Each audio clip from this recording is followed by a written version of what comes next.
ஹாய்ங்க. Lunch பாக்ஸ்க்கு இப்போ வந்துட்டு கருவேப்பில சாதம் செய்ய போறேங்க. அதுக்கு தேவையான பொருளெல்லாம் எடுத்து வச்சுக்கிறேங்க.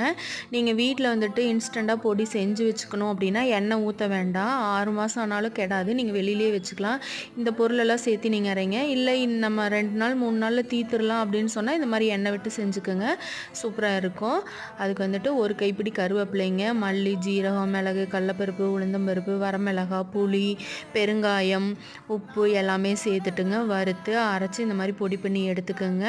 லஞ்ச் பாக்ஸுக்கு வந்துட்டு கொஞ்சமாக ஆயில் விட்டுக்குங்க. ஆயில் ஹீட் ஆனோடனே கடுகு சேர்த்து சின்ன வெங்காயம் சேர்த்து 2 ஸ்பூன் அளவுக்கு கருவேப்பிலை பொடியும் சேர்த்துக்கோங்க.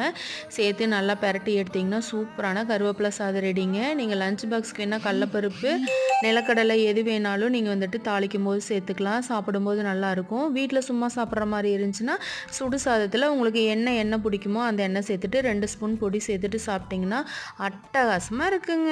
நீங்களும் செஞ்சு பாருங்கள்.